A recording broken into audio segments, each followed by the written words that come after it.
ಎಲ್ಲರಿಗೂ ನಮಸ್ತೆ, welcome back to my channel. ಎಲ್ಲರೂ ಹೇಗಿದ್ದೀರಾ? ಚೆನ್ನಾಗಿದ್ದೀರಾ ಅಂತ ಅಂದ್ಕೊಂಡಿದ್ದೀನಿ.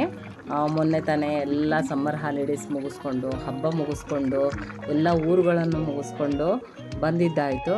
ಬಂದು ಒಂದು ರೌಂಡು ಮನೆಯನ್ನೆಲ್ಲ ಕ್ಲೀನ್ ಮಾಡಿ, ಅಡುಗೆ ಮನೆ ಕ್ಲೀನ್ ಮಾಡಿಕೊಂಡು, ಕಾಳು ಬೇಳೆ ಹಿಟ್ಟು ಅವನ್ನೆಲ್ಲ ಕ್ಲೀನ್ ಮಾಡಿಕೊಂಡು, ಪಲ್ಯ ಚಪಾತಿ ಮಾಡ್ಕೊಂಡು ತಿಂದು ಫ್ರೆಶ್ ಆಗಿದ್ದಾಯಿತು.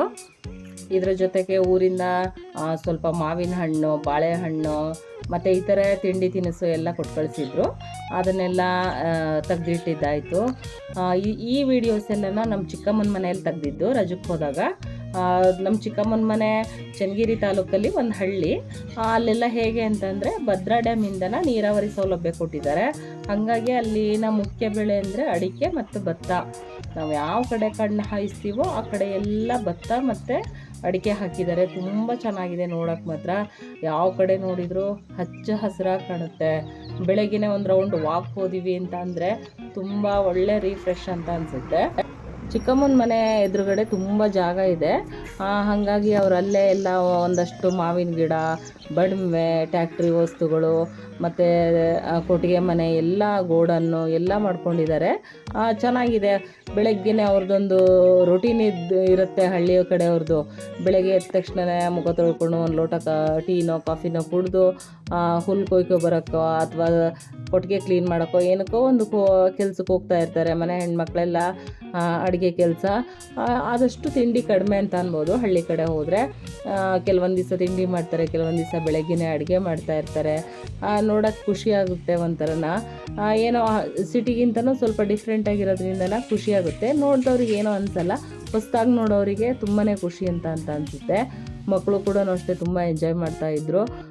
ಎಲ್ಲ ಮಾವಿನಕಾಯಿ ಎಲ್ಲ ಕಿತ್ಕೊಂಡು ಅದನ್ನು ಚಿಕ್ಕದಾಗಿ ಹೆಚ್ಚಿ ಅದಕ್ಕೆ ಉಪ್ಪು ಖಾರ ಹಾಕೊಂಡು ತಿಂತಾಯಿದ್ರು. ಹೂ ಕೂಡ ಚೆನ್ನಾಗಿ ಬಿಟ್ಟಿತ್ತು. ಹೂ ಹರ್ಕೊಂಡು ನಾನು ಹೂ ಬಿಡ್ತಾ ಇದ್ದೆ.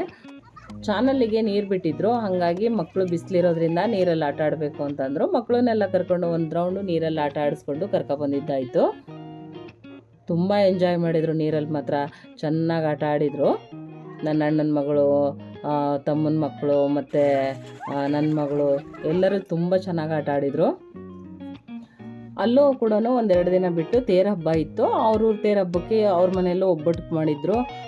ಒಬ್ಬಟ್ಟು ಅವರು ಹಿಟ್ಟಿನ ಒಬ್ಬಟ್ಟು ಮಾಡಿದರು. ತುಂಬ ಚೆನ್ನಾಗಿ ಆಗ್ತಾಯಿತ್ತು ಹಿಟ್ಟಿನ ಒಬ್ಬಟ್ಟು. ನಾನು ಯಾವಾಗಲೂ ಮಾಡಿಲ್ಲ ಹಿಟ್ಟಿನ ಒಬ್ಬಟ್ಟು. ಎಣ್ಣೆ ಹಾಕಿ ಒಬ್ಬಟ್ಟು ಮಾಡ್ತೀನಿ. ಅವರು ಹಿಟ್ಟು ಹಾಕ್ಕೊಂಡು ಒಬ್ಬಟ್ಟು ಮಾಡ್ತಾಯಿದ್ರು. ತುಂಬ ಚೆನ್ನಾಗಿ ಬಂದಿತ್ತು ಒಬ್ಬಟ್ಟೆಲ್ಲನ. ವಾತಾವರಣ ಎಲ್ಲ ಚೆನ್ನಾಗಿರೋದ್ರಿಂದನ ಆ ದಿನದಲ್ಲಿ ಒಂದು 2 ಟೈಮು ವಾಕ್ ಹೋಗ್ತಾಯಿದ್ವಿ. ಬೆಳಗ್ಗೆ ಒಂದು ಟೈಮು, ಸಂಜೆ ಒಂದು ಟೈಮು. ತುಂಬ ಚೆನ್ನಾಗಿರೋದು. ಆ ನೇಚರ್ ನೋಡಿದ ತಕ್ಷಣ ಒಂದು ವೀಡಿಯೋ ಮಾಡ್ಕೋಬೇಕು ಅಂತ ಅನ್ನಿಸ್ತಾಯಿತ್ತು ನನಗೆ. ಆದಷ್ಟು ಎಲ್ಲ ಕಡೆನೂ ಒಂದೊಂದು ವೀಡಿಯೋ ಮಾಡ್ಕೊತಾ ಇದ್ದೆ. ನಾವು ಯಾವ ಕಡೆ ಕಣ್ಣು ಹಾಯ್ತೀವೋ ಆ ಕಡೆ ಎಲ್ಲ ಹಸಿರಾಗಿ ಕಾಣಿಸ್ತಾಯಿತ್ತು. ಅದು ಬೆಳಗ್ಗೆ ಟೈಮ್ ಹೋದ್ರಂತೂ ತುಂಬಾ ಚೆನ್ನಾಗಿ ಕಾಣಿಸ್ತಾಯಿತ್ತು. ಸಂಜೆ ಟೈಮು ಸೂರ್ಯ ಮುಳುಗೋ ಟೈಮಲ್ಲಿ ಅದು ಒಂಥರ ಚೆನ್ನಾಗಿ ಕಾಣಿಸ್ತಾಯಿತ್ತು.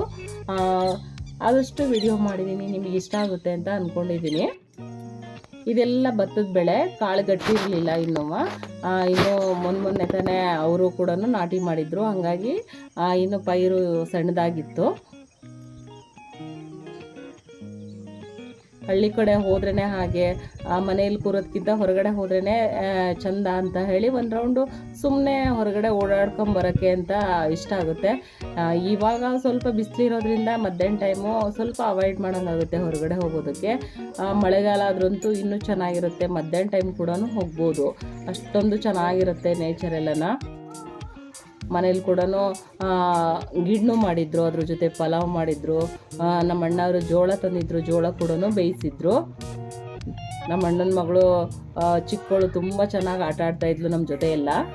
ನಮ್ಮ ಚಿಕ್ಕಮ್ಮನ ಪಕ್ಕದೂರೇ ನಮ್ಮ ಯಜಮಾನ್ರವರು. ಅಲ್ಲಿ ದುರ್ಗಮ್ಮನ ದೇವಸ್ಥಾನ ಇದ್ದಿದ್ರಿಂದನ ಅಲ್ಲಿ ಒಂದು ರೌಂಡ್ ಹೋಗಿ ದುರ್ಗಮ್ಮನ ದೇವಸ್ಥಾನಕ್ಕೆ ಹೋಗಿ ದರ್ಶನ ಮಾಡ್ಕೊಂಡು ಬಂದಿದ್ದಾಯಿತು.